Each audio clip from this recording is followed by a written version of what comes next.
Good afternoon. Thank you for attending the Bluebird Fiscal 2025 third quarter earnings call. My name is Matt, and I'll be the moderator for today's call. All lines will be muted during the presentation portion of the call for an opportunity for questions and answers at the end. If you would like to ask a question, please press star one on your telephone keypad. I'll now pass the conference over to our host, Mark Benfield, Head of Investor Relations. Mark, please go ahead. Thank you, and welcome to Bluebird's Fiscal 2025 third quarter earnings conference call. The audio for our call is webcast live on blue-bird.com under the Investor Relations tab. You can access the supporting slides on our website by clicking on the presentations box on the IR landing page. Our comments today include forward-looking statements that are subject to risks that could cause actual results to be materially different. Those risks include, among others, matters we have noted on the following two slides and in our filings with the SEC. Bluebird disclaims any obligation to update the information in this call. This afternoon, you will hear from Bluebird's President and CEO, John Wyskiel, and CFO, Razvan Radulescu. Then we will take some questions. Let's get started. John? Thanks, Mark, and good afternoon, everyone, and thanks for joining us today. It's great to be here, and we're excited to share with you our financial results for our fiscal 2025 third quarter. Once again, the momentum continues, and the Bluebird team is doing a fantastic job and delivered record sales and adjusted EBITDA in the third quarter of fiscal 2025. Razvan will be taking you through the details of our financial results shortly, so let me get started with the key takeaways for the third quarter on slide 6. As shown in the first box, with record sales and adjusted EBITDA, we beat our Q3 guidance and increased our full-year guidance as well. And this is despite the impact and challenges associated with the administration's policy on tariffs, which is currently creating some uncertainty in the overall market.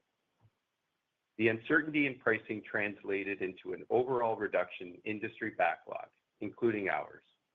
We will talk more to this, but despite the drop in orders, our backlog at 3,900 units is still at what we describe as in the sweet spot. During the quarter, we had strong operational execution and performance, which is a testimony to the team's dedication. But we also took the quarter to deep dive our long-term manufacturing strategy.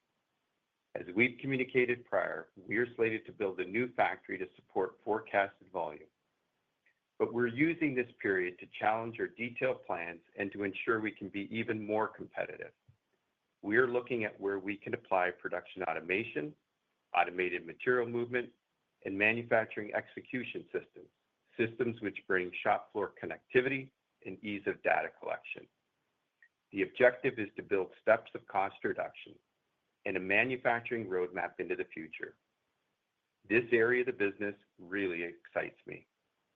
In terms of pricing, we remain disciplined.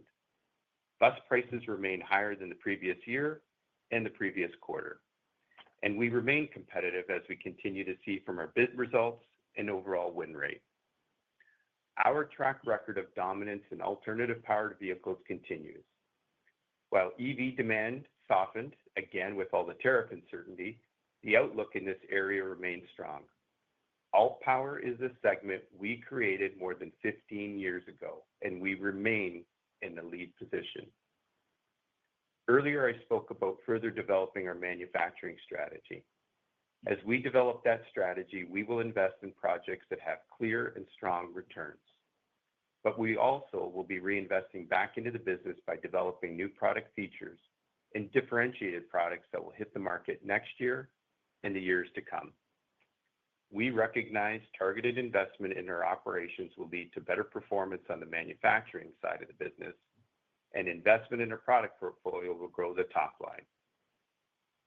Consistent with what I've communicated in the last call, it is our objective to position this business to be a strong long-term investment.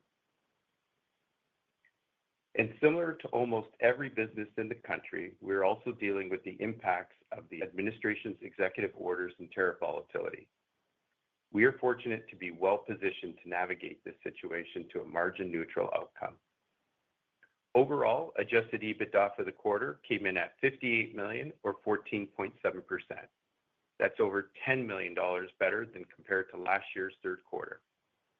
Now let's turn the page and take a closer look at the financial and key business highlights for the third quarter on slide 7.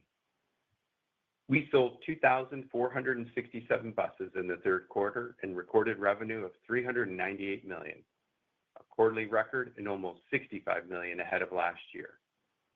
On the EV side, we sold 271 vehicles, 11% of our volume, and our long-term outlook for EVs remains optimistic.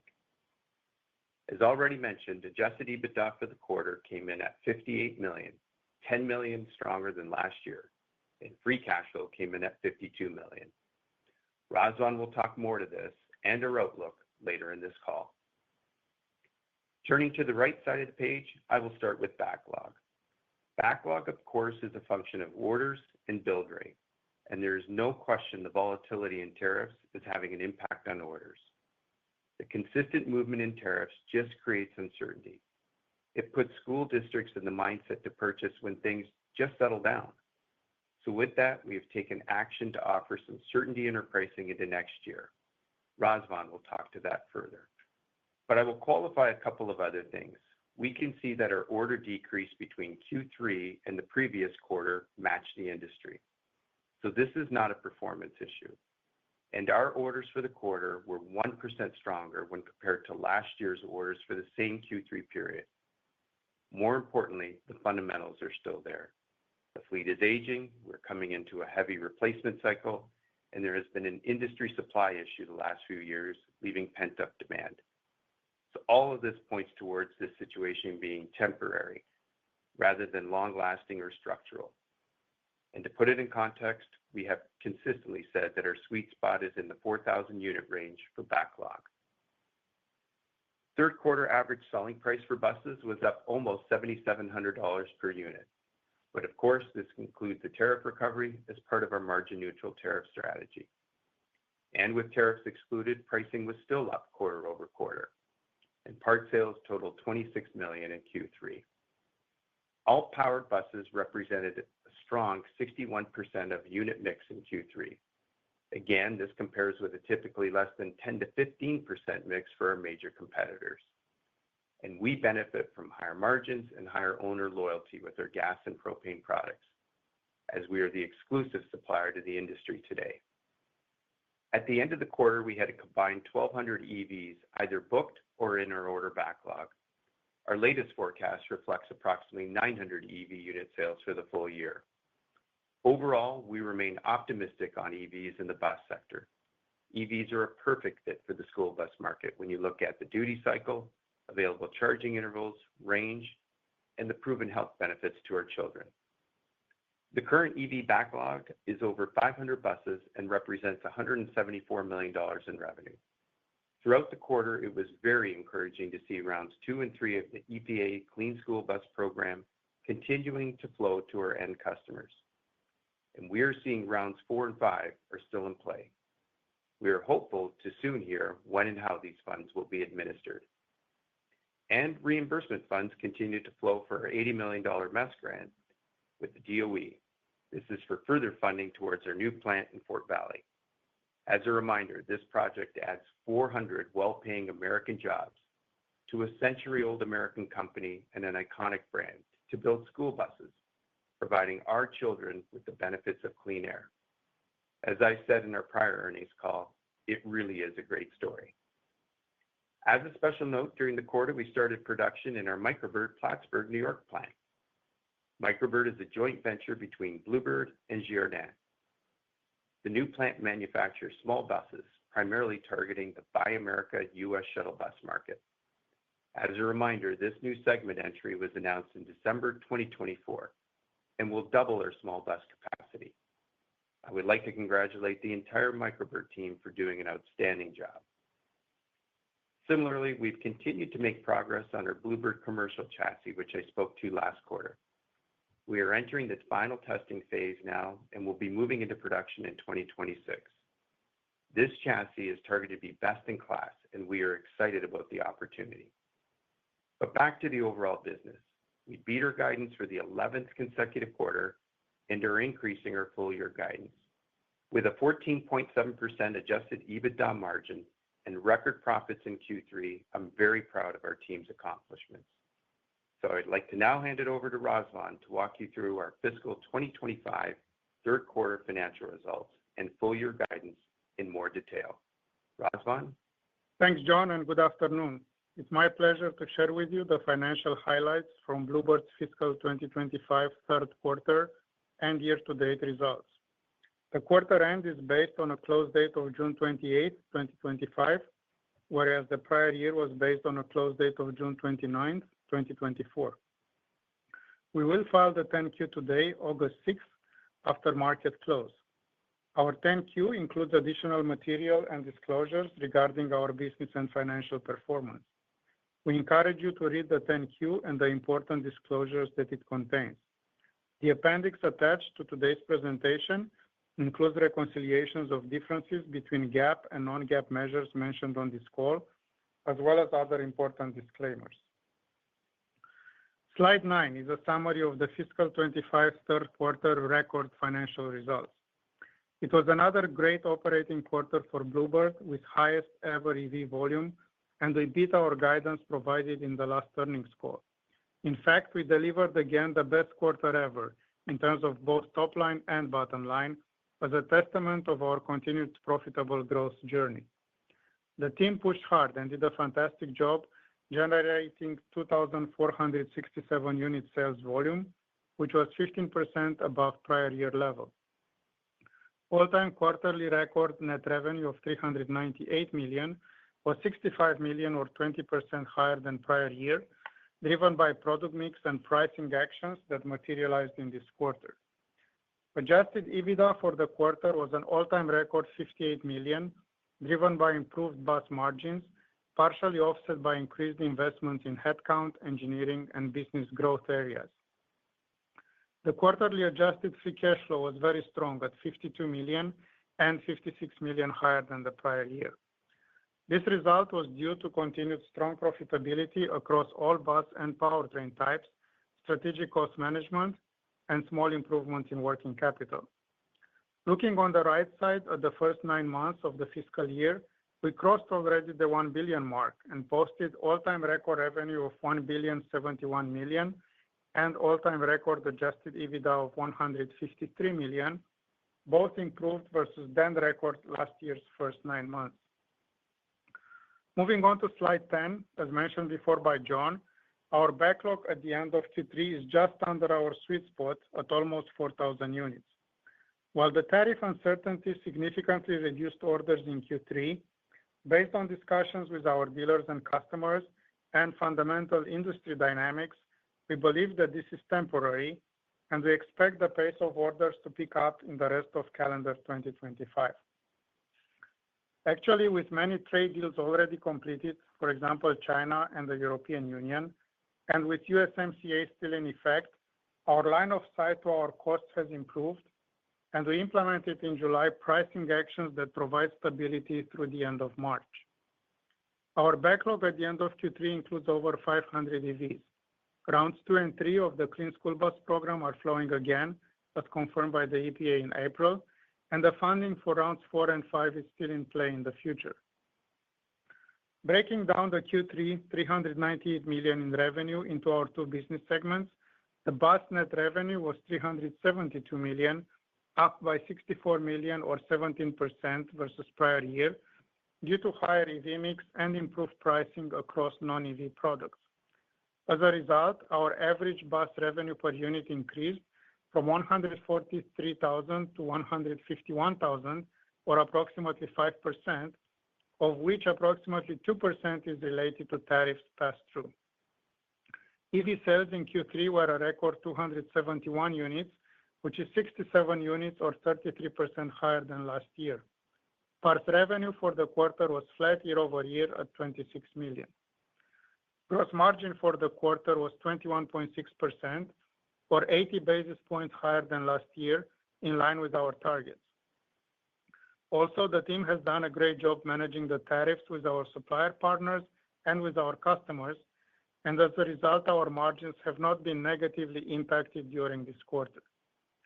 Adjusted EBITDA of $58.5 million or 14.7% was higher by $10 million compared with the prior year and showed a 20 basis points improvement.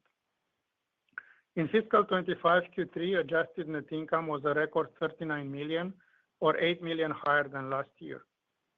Adjusted diluted earnings per share of $1.19 was up by 28 cents versus the prior year. Slide 11 shows the walk from fiscal 24 Q3 adjusted EBITDA to the fiscal 25 Q3 result. Starting on the left at $48.2 million, the impact of the bus segment gross profit in total was $16.7 million, with volume, EV mix, and pricing effects net of material cost increases of $14.3 million and operational improvements of $2.4 million. Those include the USW labor agreement wage increases now in full effect, which were more than offset by other efficiency improvements, lower freight costs, and quality improvements. The parts segment gross profit was flat year over year, staying at a very strong level. Our fixed costs and other income were unfavorable year over year by $6.4 million due to increased headcount and investments into our growth areas. The sum total of all of the above-mentioned developments drives our all-time record fiscal 25 Q3 reported adjusted EBITDA result of $58.5 million, or 14.7%. Moving on to slide 12, we have extremely positive developments year over year also on the balance sheet. We ended the quarter with a record $173 million in cash and further reduced our debt by $5 million over the last year. Our liquidity is very strong at a record $315 million at the end of fiscal 25 Q3, an increase of $83 million compared to a year ago.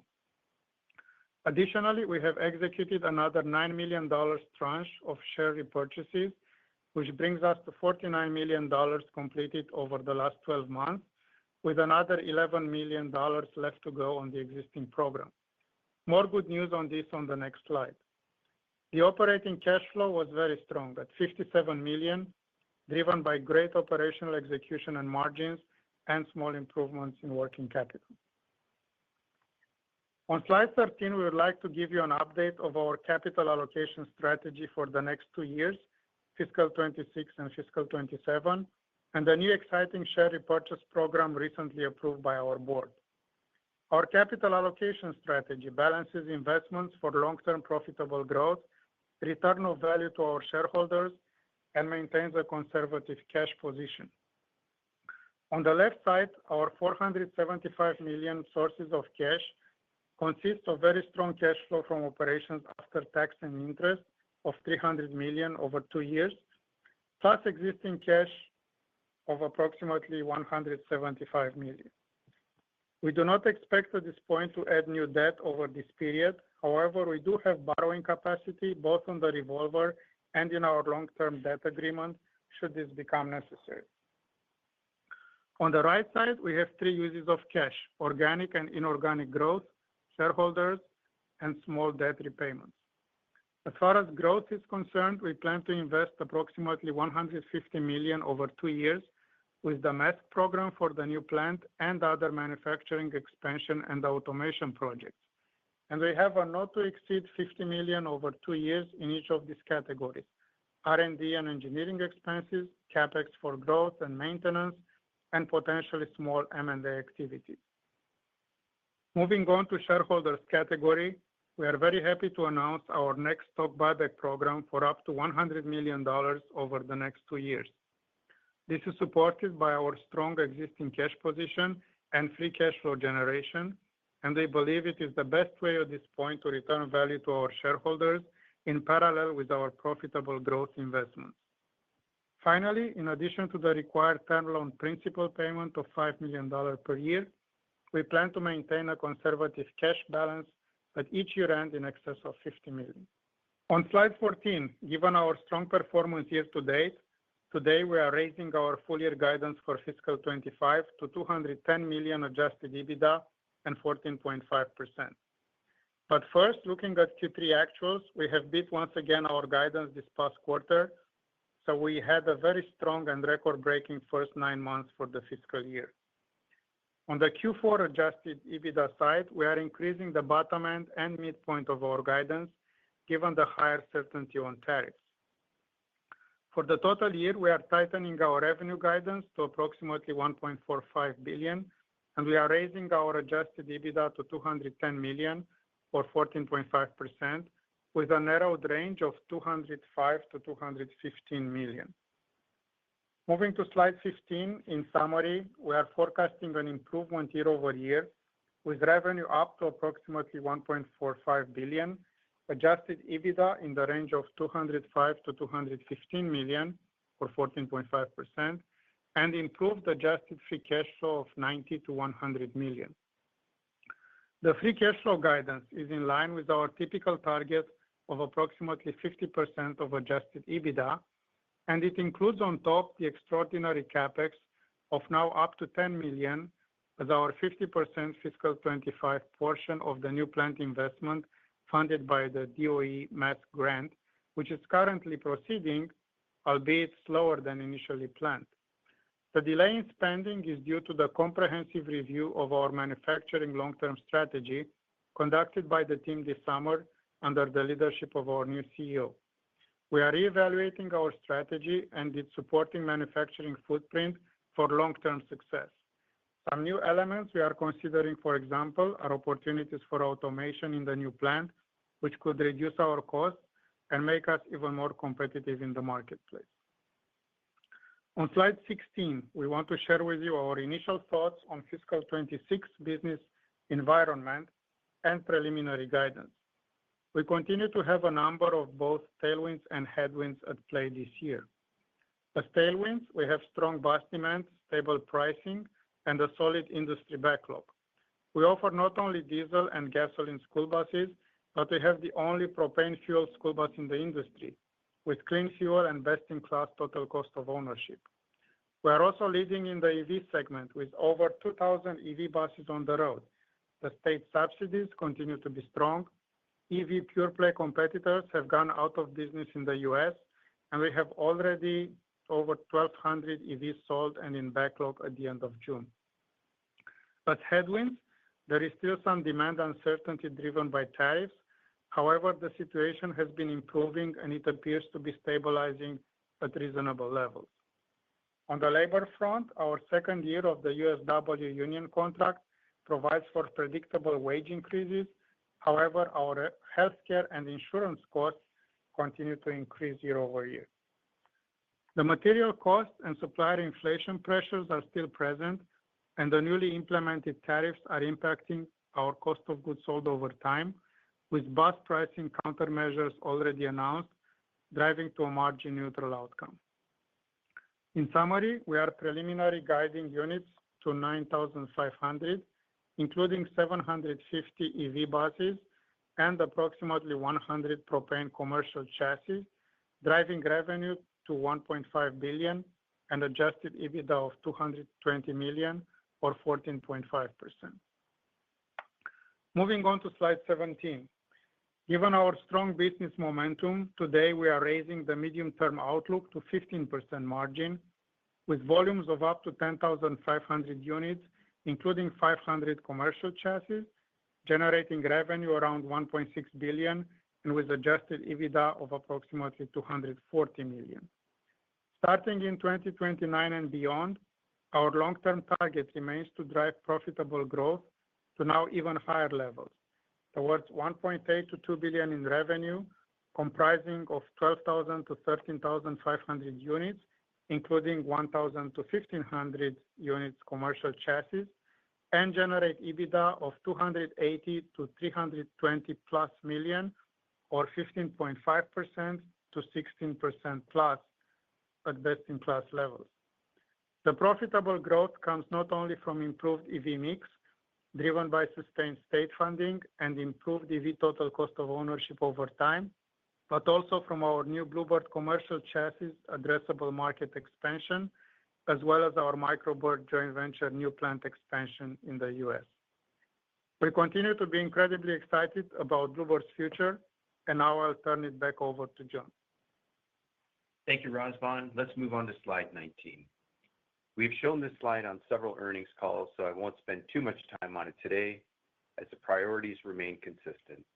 The chart on the left side of the page outlines our Bluebird value system as a company, taking care of our employees, delighting our customers and our dealers, and delivering profitable growth. And the right side of the page shows how we get there. And of course, the objective of delivering sustained profitable growth for our investors is at the center of it all. And when you turn to page 20, I want to remind everyone again of Bluebird's history and resilience. Over its history, and more recently, after the COVID and inflationary period that affected the entire industry, we restructured our commercial and manufacturing practices to improve our business. So looking at 2025 and beyond, we are really coming into our moment. Razvan took you through the guidance for fiscal 25, and I'm showing you some of those key metrics at the midpoint guidance on this page. First, our bookings outlook shows volume increasing 3% over fiscal 2024. Consistent with the last call, net revenue at $1.45 billion will be a new record for Bluebird, up 8% from fiscal 2024. And adjusted EBITDA guidance of $210 million is just under 15% higher than our fiscal 24 results. Importantly, we are planning on a strong 14.5% adjusted EBITDA margin in fiscal 25, up 90 basis points from fiscal 24. And finally, we are forecasting to grow EV unit sales to 900 buses in fiscal 25, up 28% from last year. On the right chart, you'll see there's a lot of pent-up demand following the low industry sales over the last 5 years, and the bus fleet has continued to age. I spoke to the fundamentals when discussing the backlog at the beginning of the call, and ACT is forecasting a 6% compounded annual growth rate through 2030. So again, we believe the data points towards strong, long-term demand, which is great for us and the industry. So I'll wrap up with slide 21.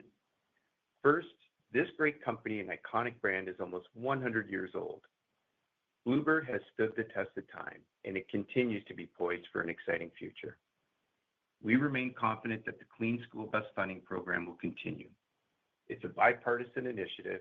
It's 100% appropriated with rounds 4 and 5 still in play, and it eliminates harmful tailpipe toxins, benefiting our children and our communities. And we also remain optimistic on overall near-term and long-term school bus demand. Again, we delivered record results for the quarter, increased our full-year guidance, and announced a $100 million share repurchase program coming off our previous $60 million program. And this kind of performance has put Bluebird in a position to really look long-term as we invest and enter in new segments and upgrade our operations. As always, I want to thank our employees, our dealer network, and our supply partners. All are critical to our success. Similar to my message in the last call, I'm excited to be back at Bluebird Corporation. 2025 has been an incredible year with record results, increased guidance, a great history, and an exciting future. Thank you.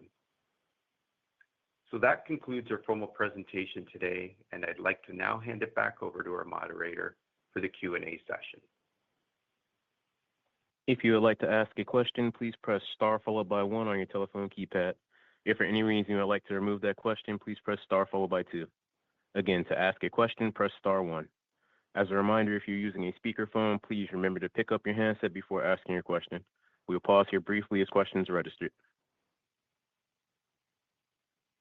First question is from the line of Mike Shlisky with D.A. Davidson. Your line is now open.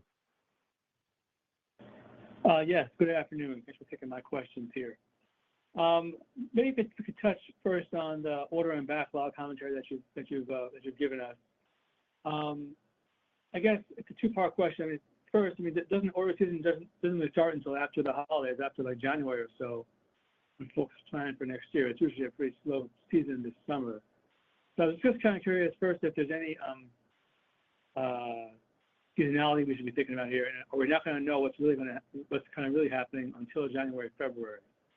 Maybe I'll just start with that as my first question.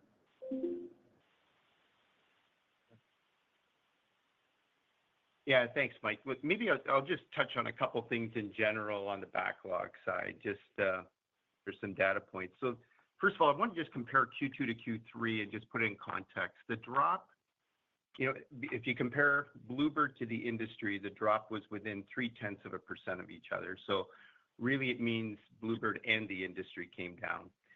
And then if you look at the backlog across the year and you go to March, we were within 3% of where we were at the start of the year. The backlog really dropped in April, and that coincides with Liberation Day and the tariff announcements. And I think our perspective is that the districts just don't know how to deal with the uncertainty due to tariffs. And a bit of an analogy, but it's a bit like being on a plane during turbulence. The passengers put on their seatbelts, they buckle up, and they sit down because they just don't know what's going to happen next. And the pricing certainty that we've extended into next year is like coming into smooth air. So the passengers, or in our case, the school districts, can unbuckle and begin to move around. So we see this as something positive. Now, again, a couple other things here, just more on the fundamentals. We have an aging fleet. We're coming into a heavy replacement cycle. The prior year's supply was pent up because of supply issues. And then the budgets haven't disappeared. So I think from our take, it's dropped, but it's temporary. We don't view this as something long-term. Great. Just follow up on the other part of my question then. I mean, I appreciate the aged fleets out there, but are the districts actually on the phone telling you in the dealerships, we're just going to hold off temporarily, for the orders until we figure out the tariff situation? Is that verbally what they're saying, or are you making that what the timing of the orders kind of suggests, but there's no actual evidence from calls or discussions with your customers? Yes, Mike, this is Razvan. So we are working very closely with our dealers and with the school district. So we know firsthand that the reason why they were not placing orders is because of the uncertainty on tariffs and pricing relates to tariffs, which we could not provide in the past due to the volatility. Now that the tariffs are stabilizing at somewhat reasonable levels, we have a better line of sight to our cost, and therefore we extended certain pricing at least all the way through March. And therefore, the schools are now feeling more comfortable to start to put again orders and know what the final price of the bus is going to be at delivery. Got it. Then just turning to the operational side, can you maybe comment on the range of operational improvements that have been made over the last bunch of quarters here? I think folks want to make sure that the margin tailwinds that you've got that appear to be continuing are the results largely of the operational improvements and not simply a change in the mix to higher EVs. Just some thoughts as to how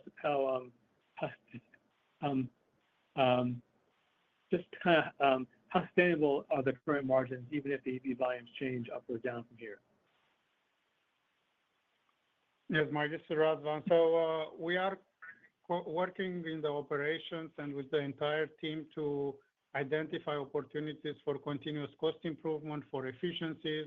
We are tweaking the operations of the plant through lean manufacturing principles. So many of the improvements over time, and not just this year, but over the last couple of years, come from that angle of stabilizing operations and improving efficiency.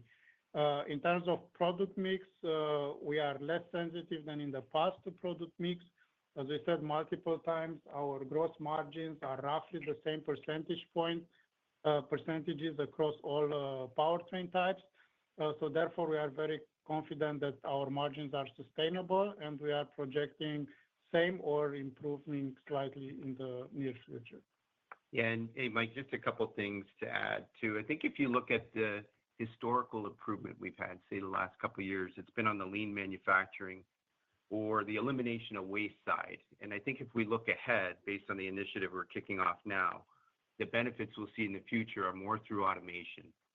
We definitely have some opportunities in that area when we look at our manufacturing processes. So I think looking back and then looking ahead, it'll be two different sources in terms of improvements. Yeah, John, I was going to ask that question last, and I'll kind of leave it here. But do you, as you look at the automation that's available to you and the possibilities, the margin upside from here in your outlook is, 1-2%. Do you feel like what you could bring with automation might be the entire 1-2%, and then we can add volumes on top of that? It just sounds like the opportunities are much more than just 1 point. Yeah, I think listen, Mike, it's John again. I think it's early and we're still quantifying things. So right now we're at the point where we're working with automation integrators and we're working on the business cases. What that adds up to just yet, we don't know, but I do think there'll be some margin expansion opportunities. And Mike, this is Razvan. So if you noticed on our long-term outlook, we went straight to 16% plus. We skipped the 16% step, which we've done in the past. So there is definitely some more upside to our long-term outlook. But as John said, it's still early. We're still evaluating. So as things become clearer, we may update it in the future. All right. I'll keep my eye on that plus. I appreciate the help. I'll pass it along. Thank you for your question. Next question is from the line of Greg Lewis with BTIG. Your line is now open. Yeah, hi. Thank you, and good afternoon, and thanks for taking my questions. First one's a quick one. As I look at the, you did a good job of laying out the backlog and the EV backlog. As I kind of look at kind of what is expected in the final quarter of the fiscal year and looking out at next year, I guess as we think about, projected EV sales, how much visibility do we have to that related to backlog? Hi, Greg. It's Razvan. Thanks for the question. So where we sit today at the end of Q3, we have 500 units in the backlog at that point in time, and we are projecting to sell about 200 units in Q4. So we have 300 units surplus for next year if we don't get any orders, which is not the case. We still have rounds 2 and 3 flowing, so we are continuing to receive orders from those. We will have at some point rounds 4 and 5 coming into play. We don't know yet exactly when, but we are expecting that from the EPA. And we are working on a couple of discrete opportunities for certain fleets, for example, EV business, that each one in itself could be more than 100 units or a couple of hundred units. So while there is a range, and we put a wide range there between 500 to 1,000 for next year, we are working on opportunities to go to the upper end. So we feel very good about the 750 midpoint right now. Okay, great. And then as I think about the EPA school bus program, beyond that, it does seem like states like, I guess, New York and California are kind of still coming, have their own incentive programs. Is that kind of where, when we think about on the EV side deliveries, is that kind of, as we look at it beyond the EPA, which, we'll see how, I guess, phases 4 and 5 come in the market. But beyond that, is there any other states we should be thinking about other than California and New York to really drive EV momentum here over the next kind of 12 to 18 months? Exclusive of EPA. Yeah, it's a great question.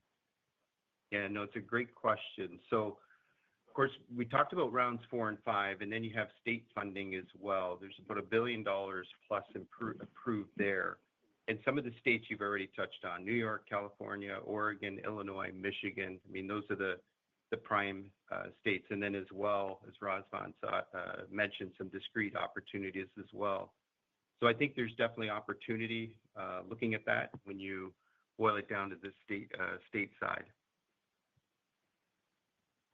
Okay, great. And then just one more for me, kind of, on the small scale, it maybe looked like some working capital was freed up with some inventories coming lower here. Should we be thinking about any seasonality around inventories just as kind of we move, into the final kind of quarter of the fiscal year? Yes, Greg, it's Razvan. Thanks for the question. So at this point, we have a fairly constant level of production that we are keeping. We don't expect significant movement in working capital. I would say there are two exceptions to that that might come into play. One is to the extent that we will sell a higher number of either fleet or GSA units, that creates an account receivable that takes more than normal to collect the cash. So that may carry from one quarter to the other.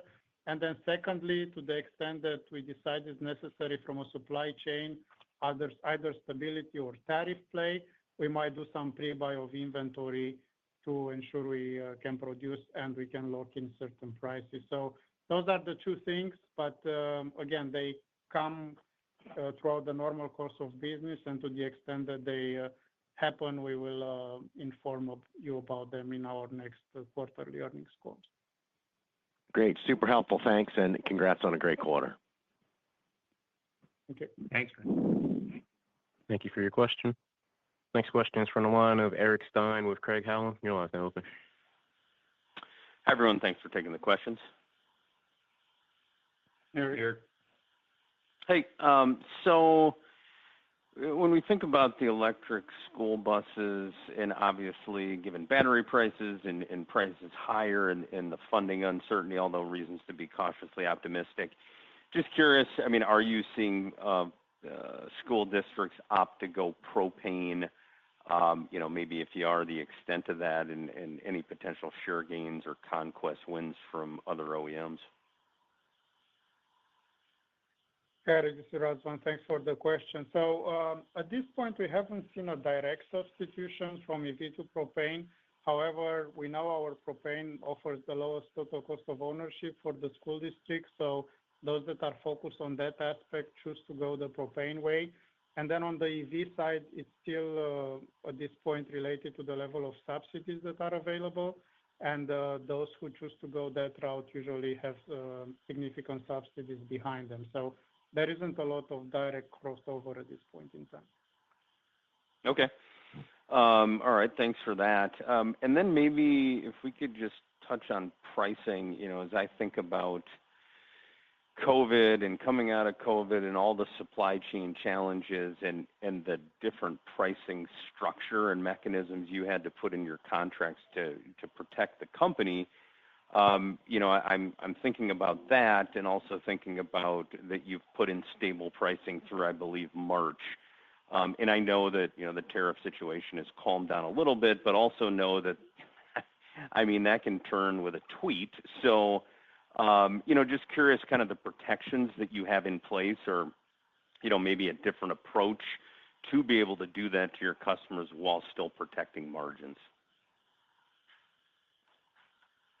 Yeah, Eric, thank you. This is Razvan. So definitely we have been working a lot over the last few years to restructure the way we go to market, our pricing strategy, and our contracts. And we've demonstrated through our results that we are able to work with our customers and pass through certain increases when they happen. In terms of tariffs, we are fortunate that we are not that exposed to tariffs. Majority of our sourcing comes from North America. And with USMCA still in place, so Canada and Mexico are in a good spot for us. Where we had higher exposure was on the EV, especially from China. That seems to have stabilized at the 30% level. And also recently the European Union at 15% seems to have stabilized as well. So working together with our supply chain partners and through different negotiations, we have a good line of sight to a majority of the tariff impacts, at least through March. And therefore, we offer the certain certainty of pricing through March for our customers. We are obviously monitoring the situation to the extent that something catastrophic happens. We may have to revisit one or the other thing, but in general, we believe we can navigate this to a margin neutral outcome for us. Okay. And then maybe last one for me, just on pricing. I mean, I guess, my question was going to be, or always curious if there's any pushback, because obviously given tariffs and everything going on, you have had to raise prices quite a bit and push on price. Do you still feel like, pricing increases kind of understood by the industry, that not necessarily pushbacks on those increases, but it's just more about the volatility than anything else? Yeah, so Our position is very clear. Tariffs are a form of tax imposed by the government, and therefore it doesn't necessarily have something to do with us or neither of the major players in the industry. And therefore the customers understand that we do have to pass this on when they happen. Yeah, and maybe just one other point, when you talk about pricing, because one of the things we took a look at was how the sources of funding come in, which is really through property taxes. And we did a study looking back, it was basically from 2020 to current. And what we found is our pricing has not outrun property taxes. So it means that, from our perspective, there's room and this thing isn't fatigued. Yeah, maybe one more thing to add quickly. In terms of the pushback, it has more to do with the timing and the uncertainty than the level of tariffs that we have put in place. And this is what created a bit of slowdown in the order intake. But again, with our countermeasures, we believe now we can unlock that. And we expect orders to pick up through the end of 2025 calendar year. Okay, thank you. Thank you for your question. Next question is from the line of Chris Pierce with Needham. Your line is now open. Hey, good afternoon, everyone. On the pricing action that you're taking, is this something you're seeing across the industry, or is this offensive to take share, defensive to hold share, or that's sort of neither here nor there? Hey, Chris, this is Razvan. So far, we have been seeing similar actions from our competitors as far as the initial level of tariffs that were put in place from what we can see from different bid steps. Our latest move was fairly recent to basically give stability through March, and we have to see what the competitors will do regarding that. But overall, we feel pretty good that we continue to remain competitive and at the same time able to protect our margin and be neutral on the tariff topic. Okay, and thanks for that. And if I look at the long-term side, you guys consistently update. It used to have EVs, and those were sort of the thought was that those were additive to margins, but you sort of swapped out EVs for now a low level of chassis. And is chassis additive to margins, or is that not the right way to think about it? It's just the consistency you've shown that you're able to get on pricing and manufacturing gains, and that's what's driving margins. And is there a chassis order book that gives you confidence in these numbers, or I'm just kind of curious what happens or what gives you confidence to put these numbers out for the first time? Yeah, so this is Razvan. So in terms of the EV projection, in terms of mix for the medium to long term, obviously with the recent changes both at the EPA and in the administration, we are not able to put fixed numbers out there that we can commit to. So, however, what we said in the last couple of earnings calls is we have had other engines of growth, especially on the top line, that are offsetting a potential reduction in the growth of EV that we were previously forecasting. Chassis being one of them, this brings both revenue enhancement and it comes with good margins, so it's profitable growth. And then secondly, from the microboard, our expansion in the US, especially now with the new plant acquired in Plattsburgh, New York, and addressing the shuttle bus by America segment, that will bring us additional net income, so addition to the bottom line. So overall, we have now different engines of growth that we are folding in. And in terms of the confidence for the volumes for the commercial chassis, we have been talking with several customers at different trade shows, and we have strong interest from many of them regarding our products. We are coming first to market with the propane option, and we also have the EV option we have been working on for quite some time now. So definitely we see strong interest, and therefore we are able now for the first time to put some directional numbers in our medium and long-term outlook. Okay, perfect. And just lastly, if round 4 and round 5 money does come back, is that thought of as a mix shift within units, and that goes back to you guys are able to drive the same margin by engine type, or is that additive to units, additive to margins? Like, what's the right way to think about that? Yeah, so rounds 4 and 5 didn't really go anywhere. There was just some question about are they still in play, and so far the answer is yes, they are.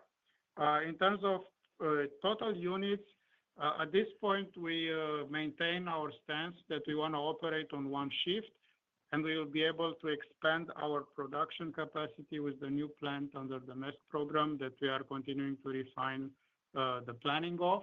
And therefore, for the midterm, any EV will be more of a mix change. However, for the long term and with the new plant, it could also represent an addition to the total volume.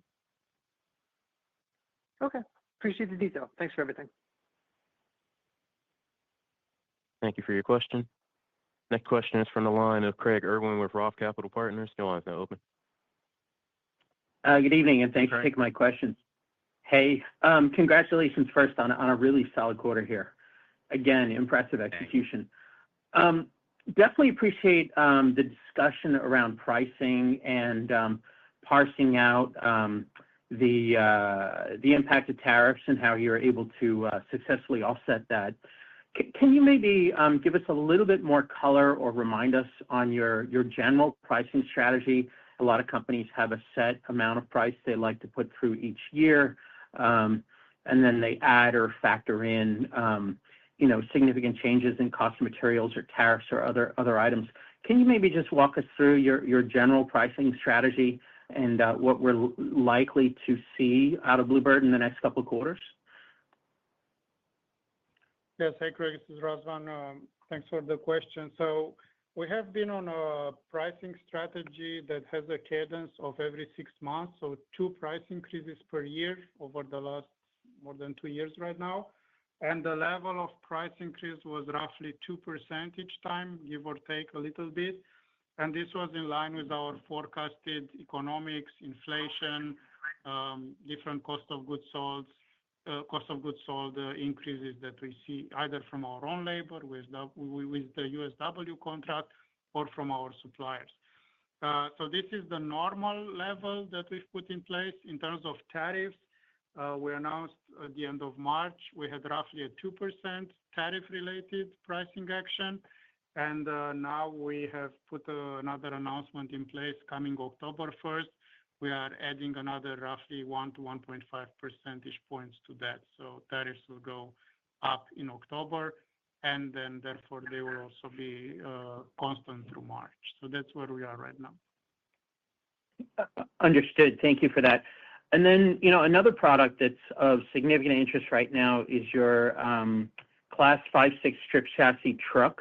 Can you maybe talk about the potential there to pull it forward as far as volumes?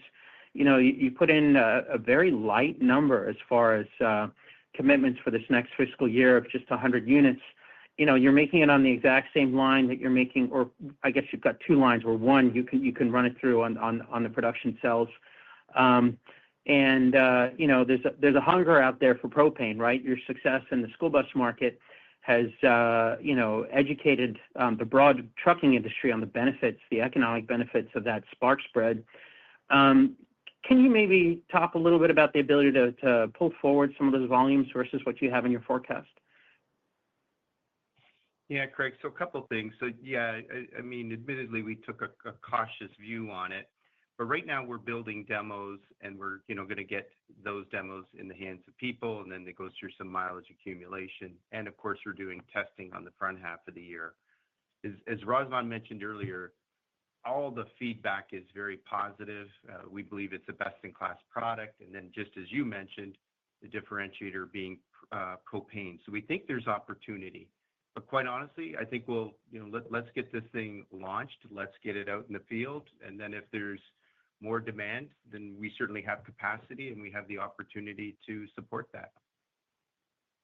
Okay, understood. And then last question, if I may, SG&A has seen some growth over the course of the last year. Now, everyone understands that the business is tracking really well. You've got a bunch of initiatives that you're executing on. Can you maybe frame out for us what a fair expectation is on SG&A proportionate to revenue growth over the next year? Should this keep climbing at a similar clip as it has in the last year, or should we see this growth rate maybe taper off in the next couple of quarters? That's correct, Sir Razvan. So definitely the growth in SG&A will taper off. We have been investing heavily in the last couple of years in adding some headcount in strategic areas, also in engineering. We have invested in different powertrain projects that are coming still with 2027. So I would say for 25, 26, you can expect some low single-digit growth in SG&A, but definitely the revenue growth should outpace the SG&A growth. Understood. Well, thanks for taking my questions, and congratulations again on another really solid quarter. Thanks, Craig. Thank you for your question. There are no additional questions waiting at this time, so I'll pass the call back to John Wiscale for any closing remarks. Thank you, Matt, and thanks to each of you for joining us on the call today. So just as last year, you saw our momentum increasing throughout the year with profitability improving quarter over quarter. And while the environment may have changed for 2025, we have continued on that same theme. I remain very optimistic and enthusiastic for Blue Bird and its future, and we look forward to updating you on our progress next quarter. And should you have any follow-up questions, please do not hesitate to contact our Head of Investor Relations, Mark Benfield. And finally, Blue Bird continues to be stronger than ever and has an amazing future ahead as we approach our 100th anniversary in a couple of years. Thanks again from all of us at Blue Bird, and have a great evening. That concludes the conference call. Thank you for your participation. You may now disconnect your lines.